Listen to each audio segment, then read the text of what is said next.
Hello, Tile friends. Welcome back to another episode of Tile Money, the podcast where we discuss the business of being a tile contractor. My name is Luke Miller, a tile contractor myself in the state of California. I'm currently up here in Vancouver, Washington, and I'm about to interview Heidi Cronin, and I'm really excited to be sharing this interview with you and asking her about her new role at Ceramic Tile of Education Foundation. And before we get into it, I wanted to thank my sponsors. Thanks to Ladecrete International for sponsoring this episode, and thank you to the National Tile Contractors Association for making this podcast possible. Heidi, how are you today? I'm Thanks great. for taking some How are time you? out. I'm doing great. Good. Thanks. Beautiful city of Yes. Vancouver up here. Yes. What kind of stuff do you like to get up to over here I in golf. your I've been downtime? golfing a lot. You're a golfer? Yes. I've noticed there's a ton of great golf Yes. resorts. Yes. I've been trying different golf courses around here in Vancouver that I haven't played yet. Okay. I've hit 3 of them now, and I've actually played extremely well this last few weeks. But Yeah. I don't care. Yeah. So I think that helps. just there for fun. It's just there to play. Yeah, But yeah. having an exceptionally good year of golf so far. Yeah. Have you met you must know Paige, the rock star? Yes. She's maybe one day you guys Yes. can golf together. My brother-in-law, or I should say my brother, my actual brother, he gave me his golf clubs and I sold them, so he's pretty upset about that. I've never golfed a day in my life. It's a 4-letter word for a reason. Just saying. Yeah.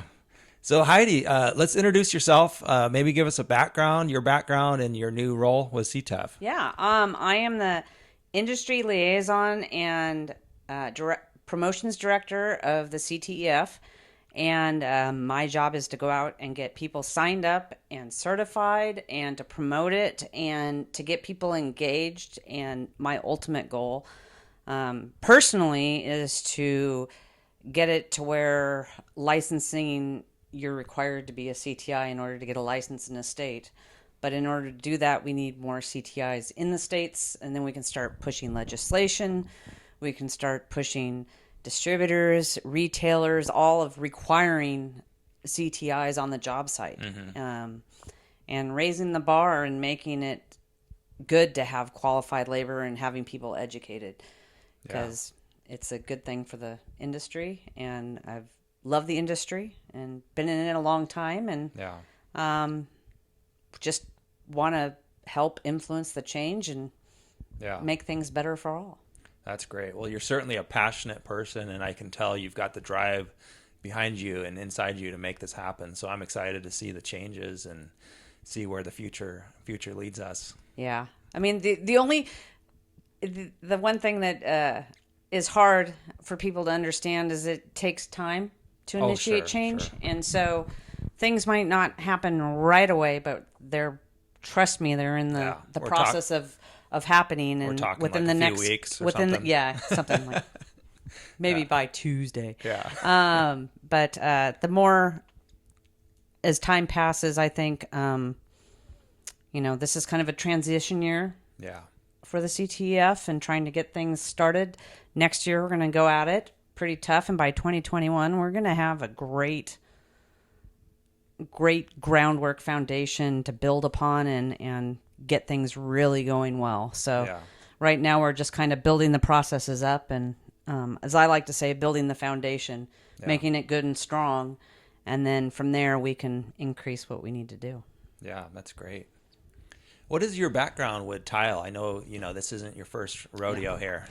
Well, I joke in the industry that my career started when I was 15 and crashed the car and had to build ceramic tile sample boards for my dad. We were the Cronin Company. We were a ceramic tile and floor covering distributor. Worked for them for 26 years. Unfortunately, that went on the wayside, but I took upon myself the last few years that I was there to get involved in the industry. I found that I was listening to a lot of people complain about the industry, complaining about millennials, complaining about qualified labor, and so I wanted to get involved and influence that change. So I got involved in a lot of different associations and have over the years been in the leadership of those associations and accomplished a few things within those associations So I just kind of learned the industry, started paying attention. I really got into ceramic tile probably about 8 or 9 years ago when I realized that our ceramic tile product manager was going to be retiring and not one other person in our company knew what he did or had any of the contacts. So I started following him around. Yeah.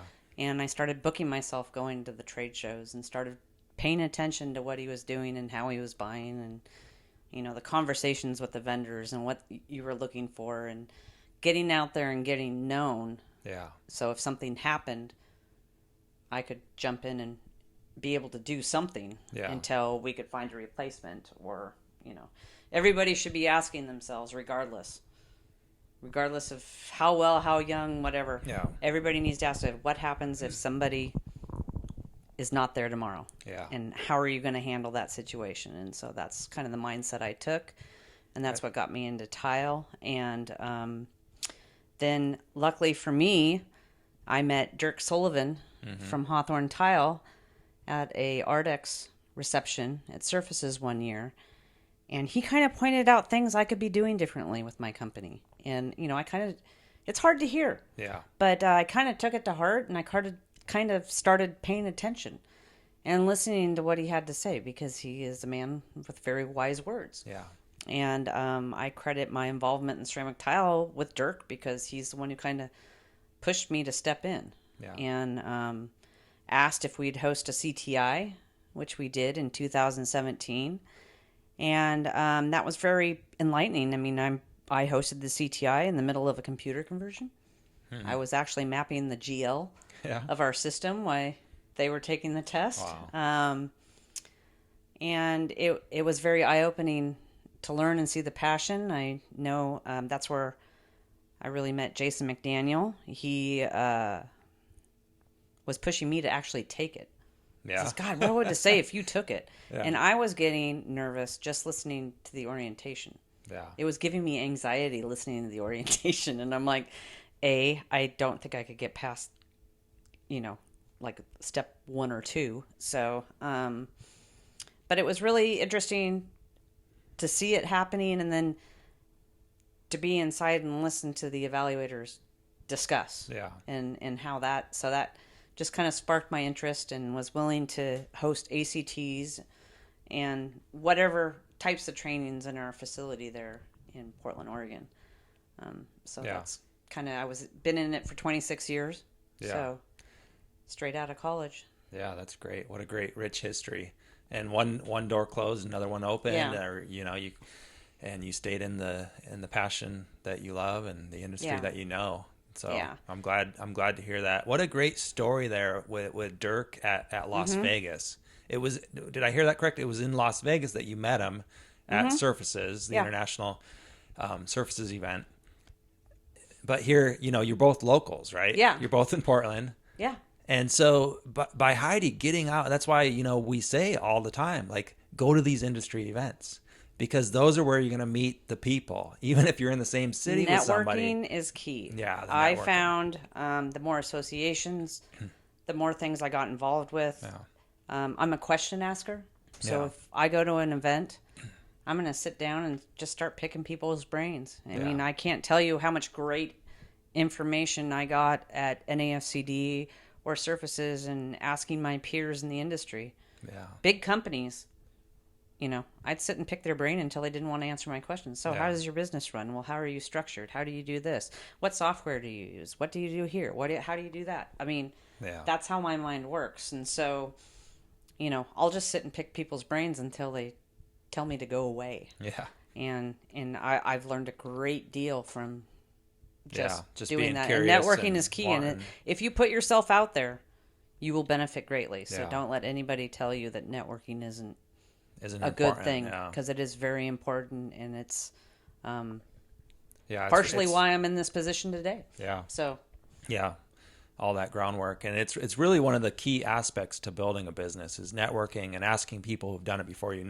There's no reason to reinvent the map here, reinvent this thing. I mean, you just got to go meet Dirk Sullivan and Heidi and all the good people you're going to meet at Surfaces and coverings and all these other events.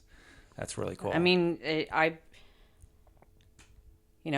I walk shows now and see Carl the Flash and give him a big hug. I mean, Yeah. he's in New Jersey, all the way Yeah. across the country from me. Yeah. But yet, you have these relationships once you get to meet these people in the industry, and it's fantastic, and it's great, and it's so much fun. I have so much respect for everybody in this industry because it's not just a low paying job. It's an artistry and it's a skill. Yeah. And it's I have so much respect for what they do. Yeah. Yeah. I love that. Now you've only been with CTEF a couple months in your role, but you're on fire. I mean, you're not really taking a mild route or taking a kind of a back seat. It seems like you're really going for it. I mean, you really are passionate about this, and it shows. And I love that zeal. You know, what's driving that zeal? Why are you so passionate about getting everyone on board and getting more CTIs and getting involved on the state level? Can you explain? I would say it's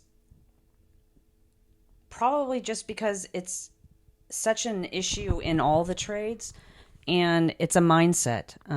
You don't need a 4-year degree. I mean, I look at my degree; it's criminology. You know, I don't use it. Yeah. Haven't used it. Yeah. It's a piece of paper. Yeah. Sitting up there.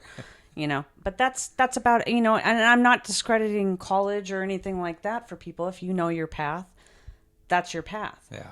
But don't be discouraged in thinking that, you know, there's so much debt out there because of college. College debt, yeah. That people are digging themselves out of for years and years and years when you can be in a viable trade making good money. Yeah. And, you know, it just bothers me to see the race being in this business and being in distribution. You see the race to the bottom on the pricing of products. Mm-hmm. It's happening in the, you know, in the installation world too, where that's not where you go cheap in a job. I'm watching a house right back behind here being built. Really? I'm watching them put in fiberglass tub surrounds and probably a home that's probably $650,000. Yeah. And I'm like, why would you do that in a custom built home? Yeah. It doesn't, that's the last thing I'm going to go cheap on if I build a house. It's not on the installation side. I want stuff to work and I don't want to have to fix it later on. Yeah. And, you know, in learning the products and hearing the issues out there and seeing the artistry and what people have done and what they can accomplish and what they can build and what their mind sees isn't something I can see. But to look at the work that others do and the layouts that they come up with to put into somebody's home are genius. Yeah. I mean, it's fantastic. Yeah. And the skills and the teaching of trades, and, you know, there's so much camaraderie in the groups in this trade that it kind of feeds my motivation to want to help it and make everybody their best. Yeah. And I'm always the type of person that's going to help people out. And if they want to talk to me and ask advice, I'm willing to give it. You know, nothing's too off the wall for me not to respond to. That's great. Yeah. Yeah. We really appreciate it. I've seen your activity in the groups really rising here as of late. It's really great. What would you say to the naysayers out there? Maybe somebody who says, well, we don't need to be CTI. You know, I've been doing this 30 years.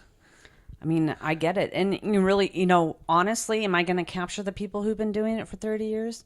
Probably not. Yeah. Some. Yeah. There are some out there that, God love them. They're like, you know what? Yeah. I'm going to go it. And it's more of a, I think people need to see it more as a goal than as a necessity. They seem to think, oh, why would I pay money to go do this? No, I know what I'm doing.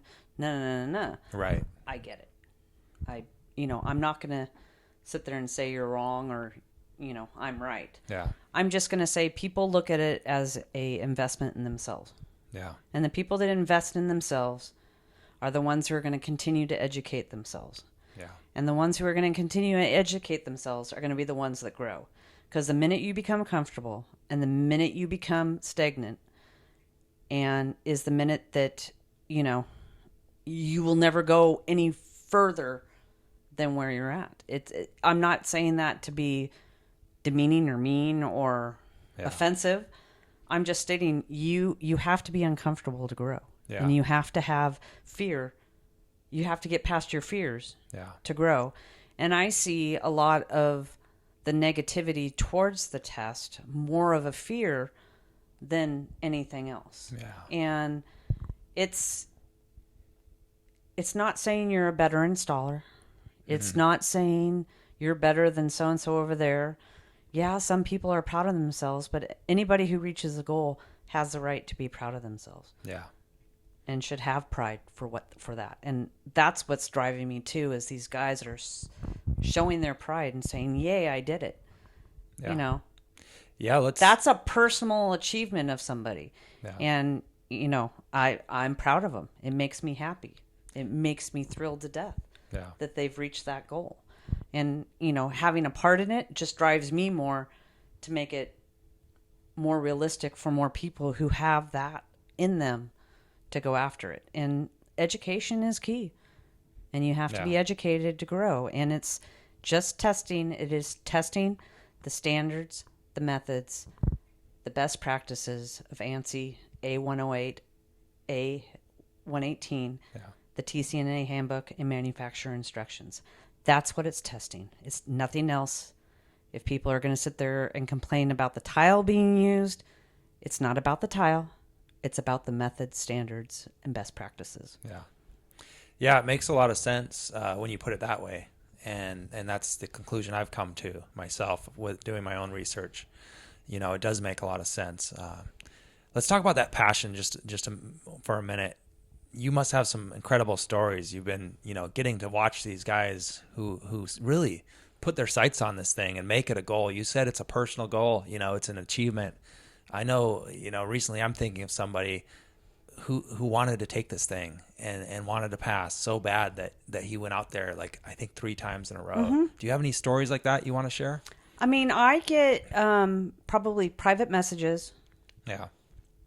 You know, averaging about 2 a night from people asking about the test or asking about what they need for it, or, you know, they really want to take it. How can they go about it? When's the test near them? Yeah.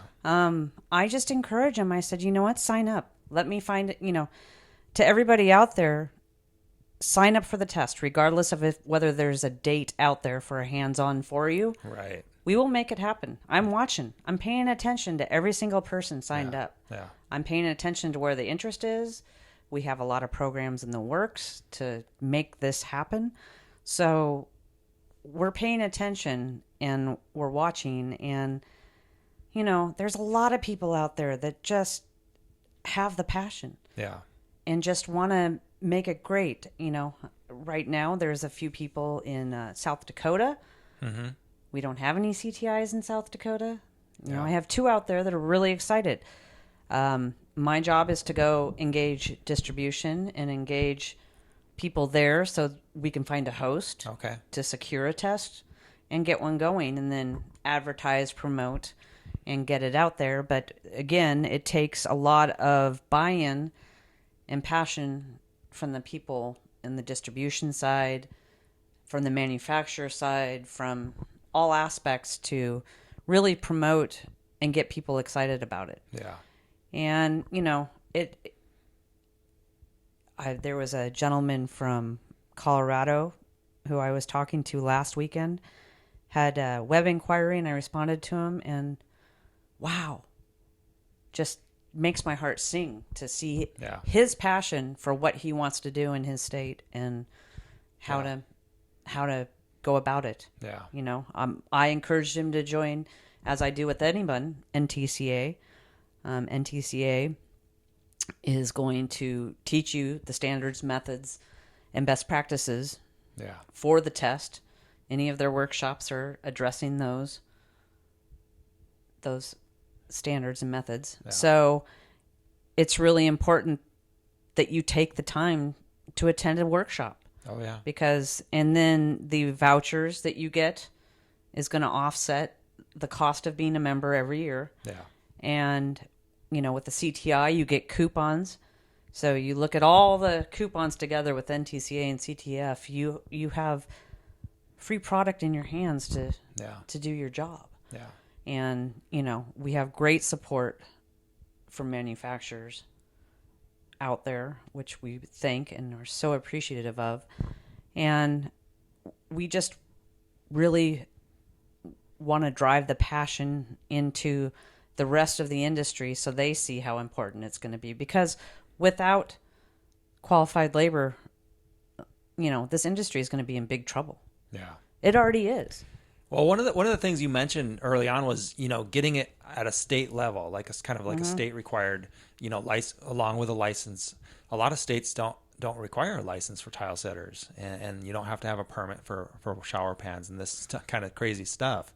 And tile, unfortunately, all this, not really watching how things are being built on a state level has made tile into more of a commodity.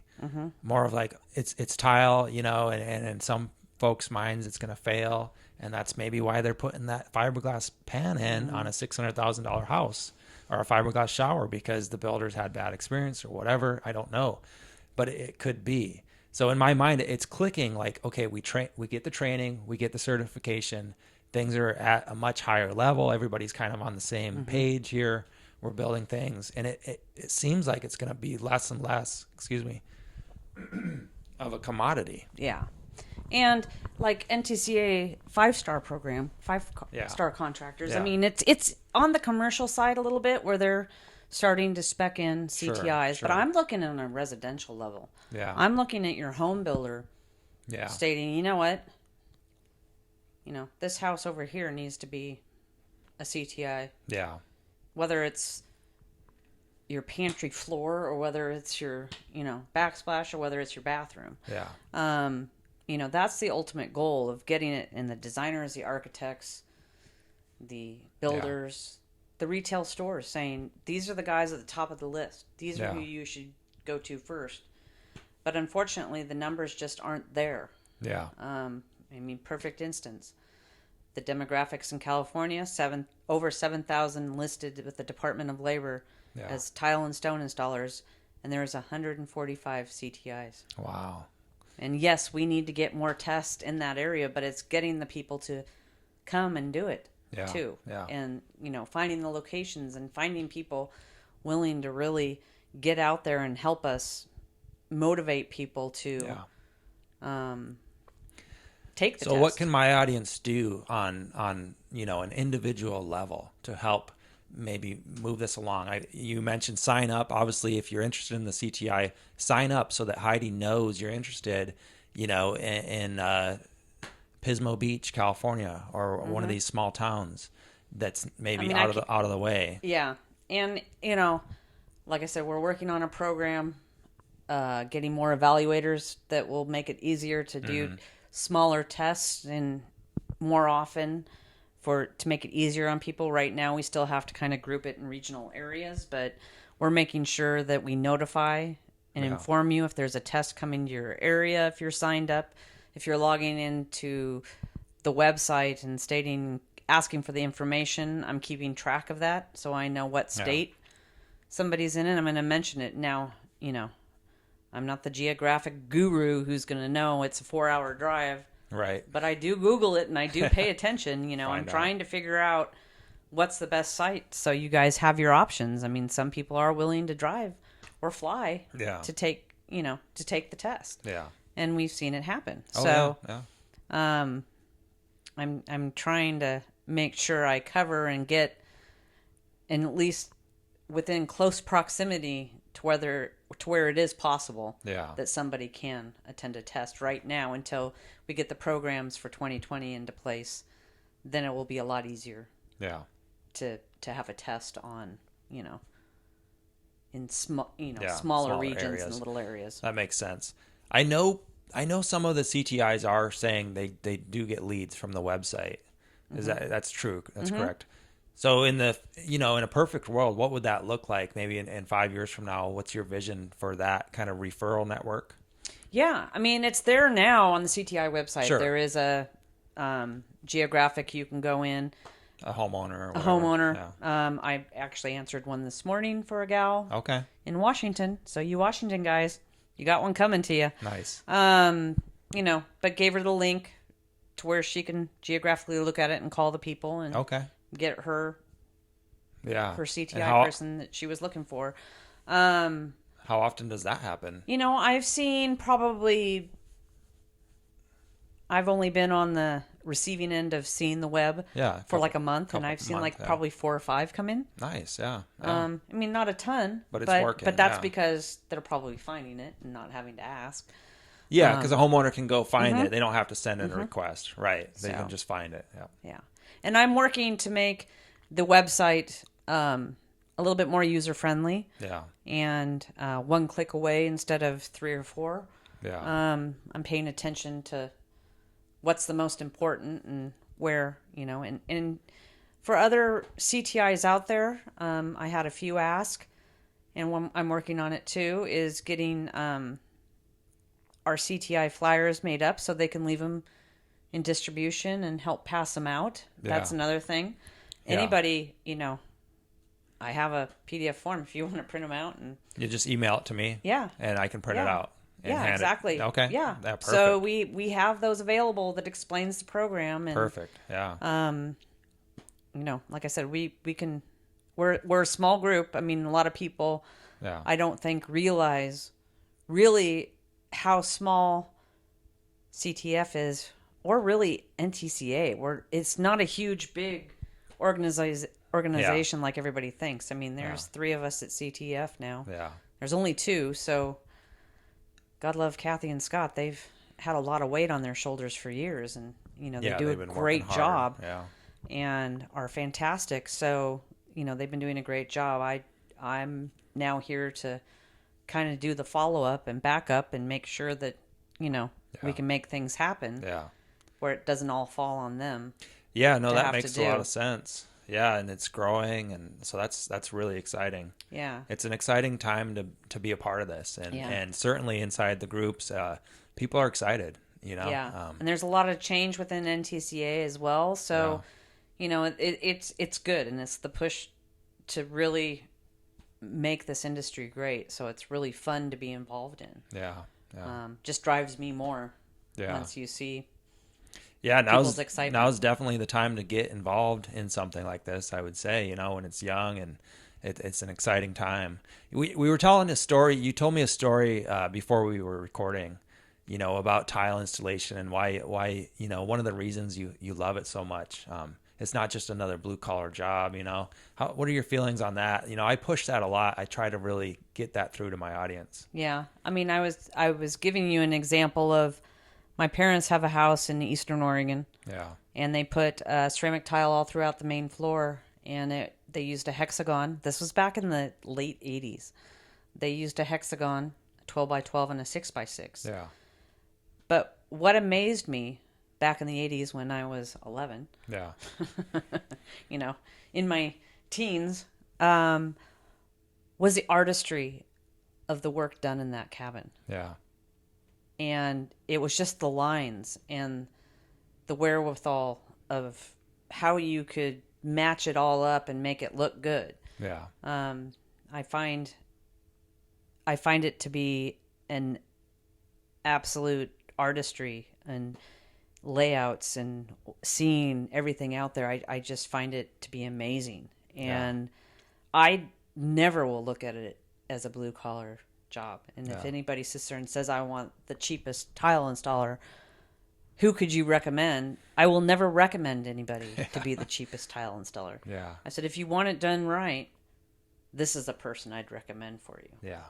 And I think, people, that's the last thing I would ever put in my house. I would never go for the lowest price. I wouldn't go for the lowest price of product. I wouldn't go for the lowest price on installation or labor. Yeah. Doesn't make sense. I mean, and unfortunately, it's called labor, which is a negative connotation to it too, unfortunately. So maybe on our business cards, we need to make a fancy name for it to give it that positive. Concierge. Yeah. Yes. I am your installation concierge. Art. Exactly. So, something to stand out. Everybody has their mind set on what things are and what's driving it down. And unfortunately, it's just a race to the bottom. Yeah. And, you know, another thing that I explain is the consumer knows more about a product walking into a retail store than the person on the sales floor, because they've researched it and they've paid attention to it, and they're seeing that pricing should be this, this, and this, because the internet, of course, is always right. Yeah. And unfortunately, it's everybody's responsibility to sell the correct expectations. I'm glad you brought that up, because these consumers, they are doing so much more research now than they did, you know, even 10 years ago, 20 years ago. It's really important, if you're listening to this as a contractor, as a business owner, to be on the internet, have a strong presence, have a web page that explains why the consumer should be hiring you, that explains the way you do things and why you do them the way you do things. You know, geographically, we all do things different. It doesn't matter as long as it's up to standards.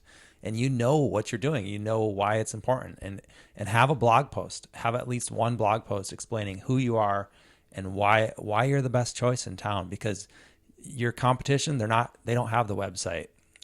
Most of you don't have websites. You know, I'm guilty of this too. You know, I had a website, but I didn't have that personal blog. And what I'm learning is the installers who do this are way ahead of the curve.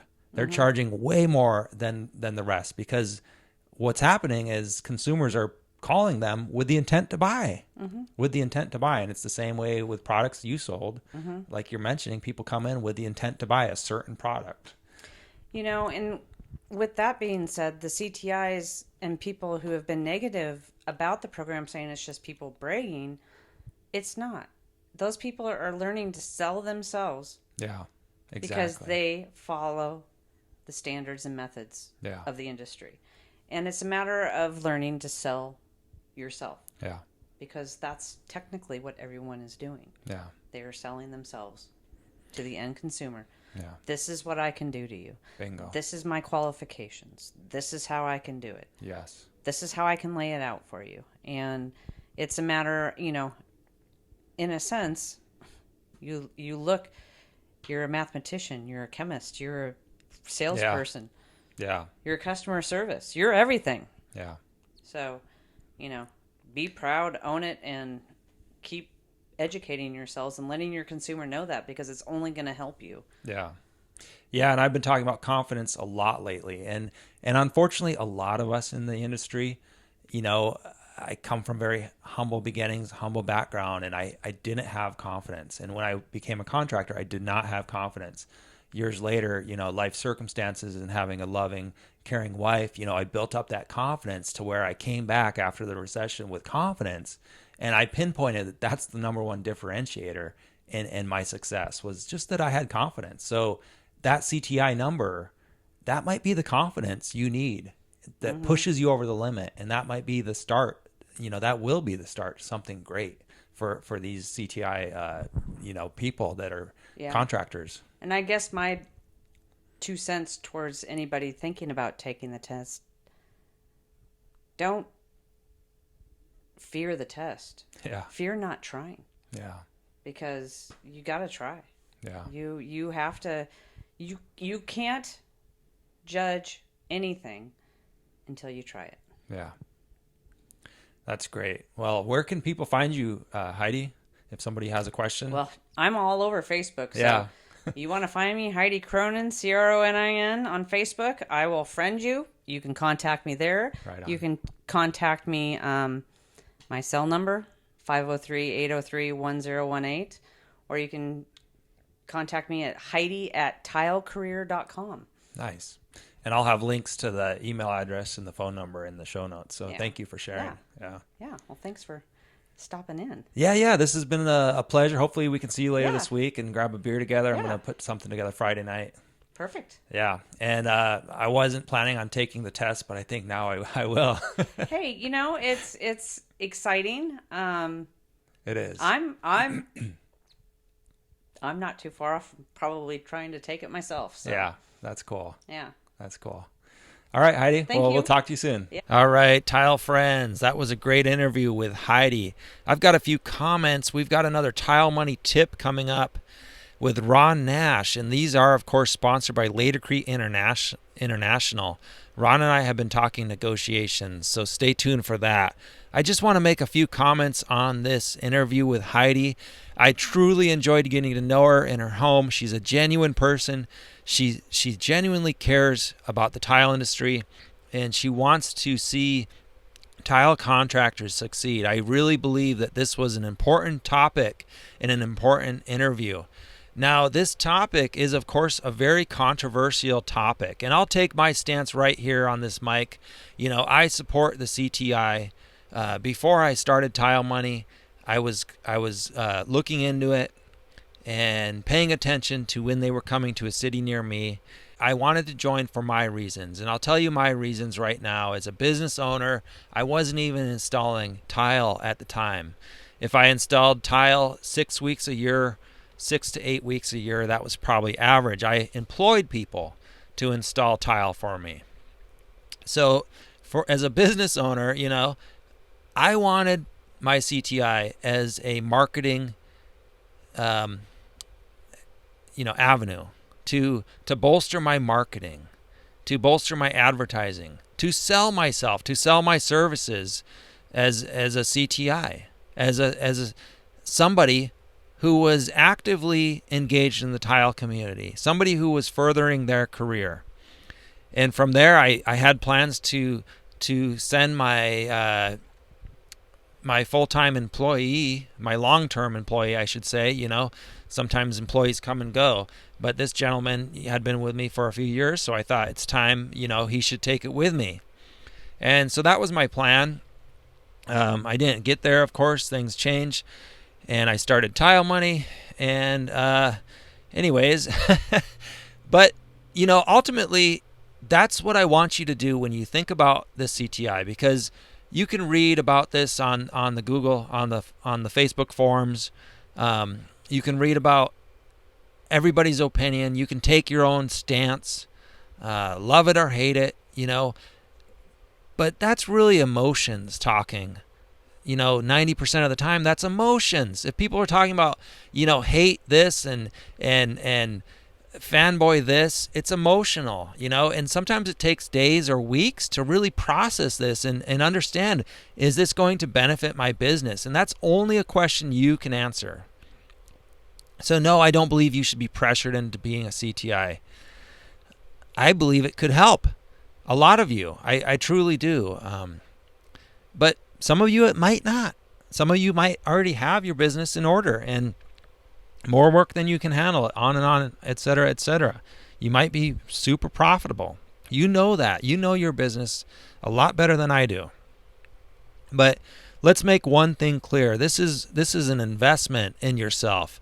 And every business, needs to make investments. Every business, communities out there, all the trades typically will have something like this, whether it's a doctor or an electrician or a plumber.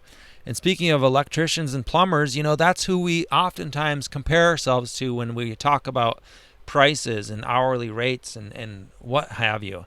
And oftentimes the conversation will go like this. Somebody will say, yeah, but they're highly regulated. They have to have certifications.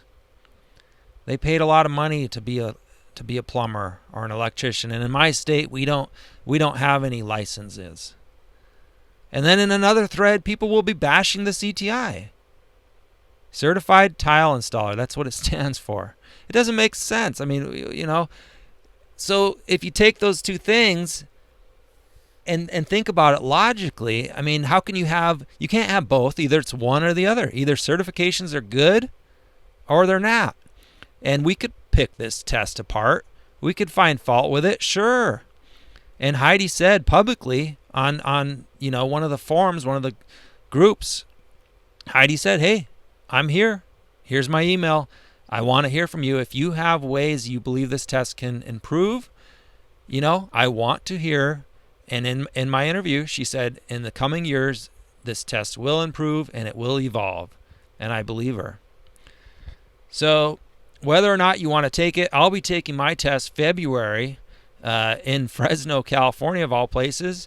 My friend Mario Garcia has a group called Mud, and he has an annual event called Mud, and this is the third year he's put it together. And talk about somebody who saw a need and saw and something they could do for the industry to better it, to better his local area.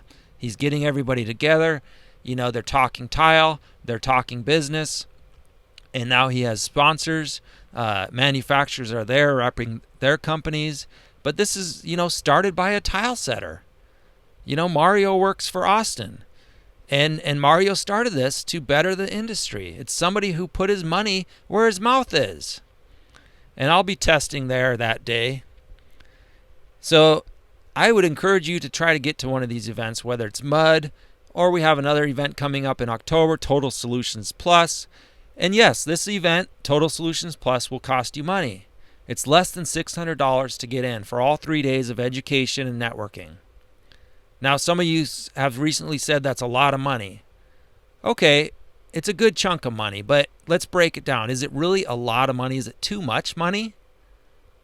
Is it too much to invest in your business? It's $50 a month, basically. I mean, how much are you paying on cable? Probably $100. How much do you pay on Starbucks? If you have one a day, that's another $100 a month.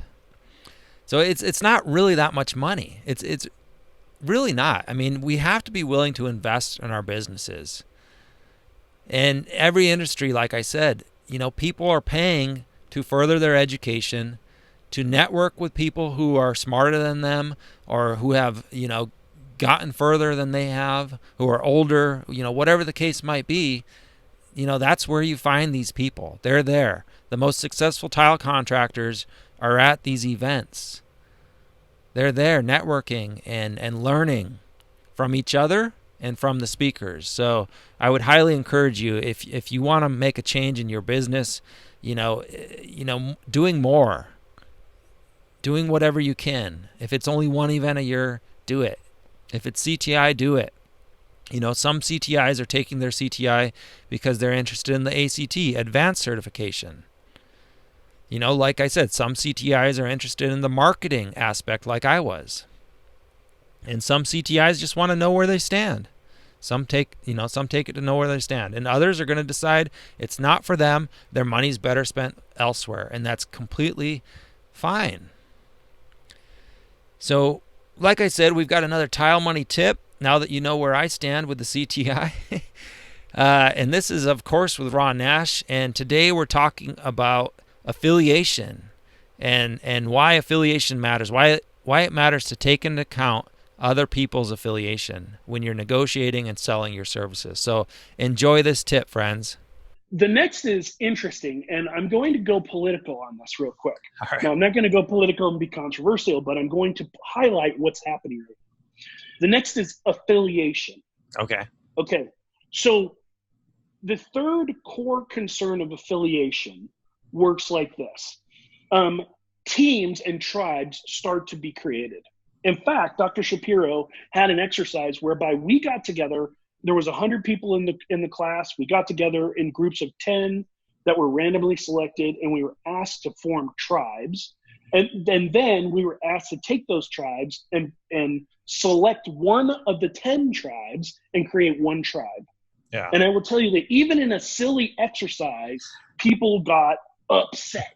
They really became tribal over the new tribe that had just been formed. Wow. Well, guess what?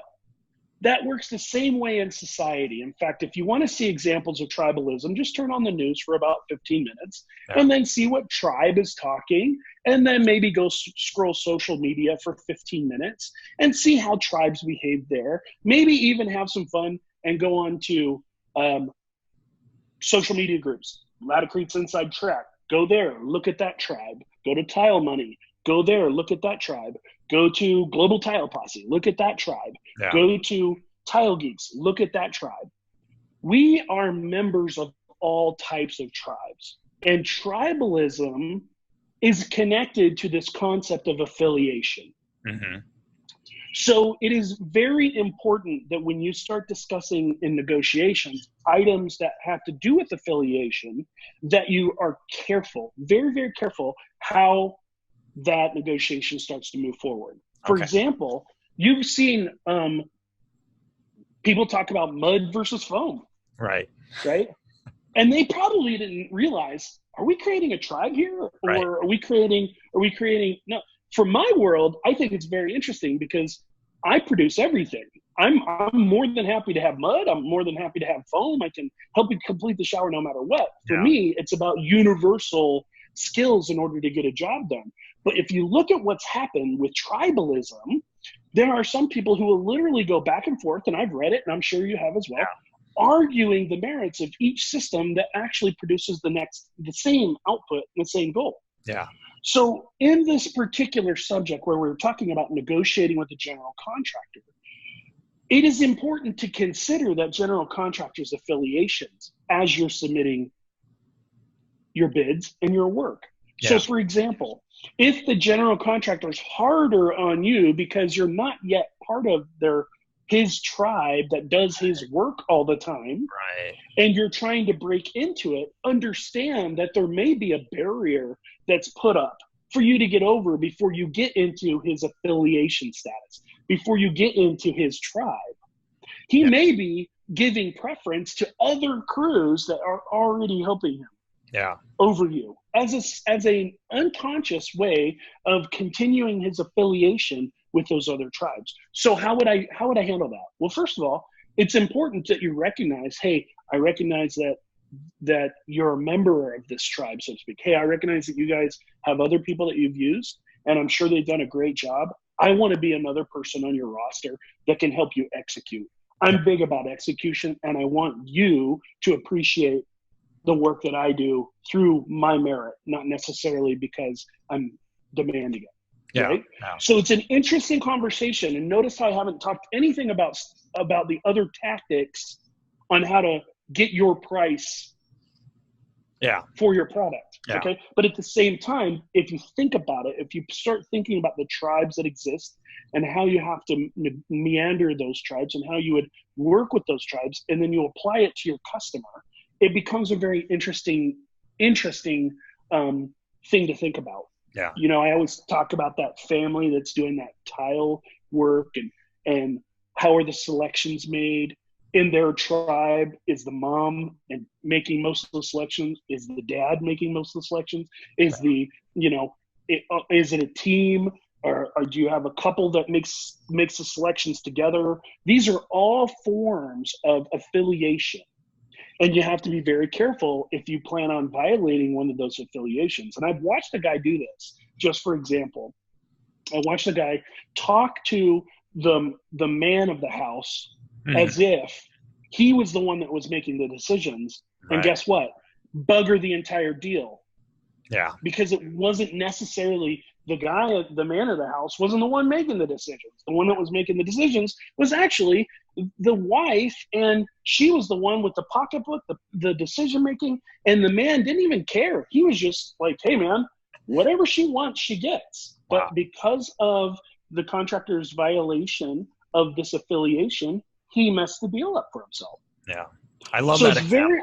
Very real life. Yeah, that's good. It's very real life. It's very real life. And affiliations go across all kinds of different things. I mean, it goes into, and we did do exercises in this, which were very interesting. It does go into identity politics. It goes into all of the grouping that's happening. It goes into all of these things have to be factored in when you make an actual agreement with them. So affiliation. Real quick, back to the general contractor, and you're trying to get in with him, and he has maybe another tile crew he's using. Who are you? Are you trying to affiliate yourself with that other crew? Like maybe you say, I recognize you have another crew. I know they're a good, they have a good name around town. We have a good name around town. You're kind of like affiliating yourself with them. Exactly. Is that what you're saying? And then, I would be affiliating myself with the actual general contractor. What you're trying to do is ask to be part of his tribe. Right. It's really what you're trying to do. I mean, we make all kinds of fancy, statements about it. We can label it in all types of different ways. Breaking through barriers or or getting through gatekeepers and all these things. But really what you're trying to do is get your tribe of installers to be part of his tribe, right? And so what you want to do is certainly tactics that will bite you in the end are the ones that are like, hey, you hire these guys and they suck. We're really good. Yeah. Because what are you doing? You're really attacking his affiliation, and you're also kind of calling him stupid. Okay. Wow. It's like, if you think about it, you're sort of subtly calling the guy stupid for hiring guys that you feel are subpar. Yeah. Now, if you are as good as you say you are, that should be self-evident later. You shouldn't have to compare yourself, because this guy is going to compare whether you like it or not. Right. Right. Right. So it's very common that I hear conversation that sounds like, oh, that guy, we're going to get his business easy because he hires nothing but idiots. You have to understand that's a matter of perspective, is it not?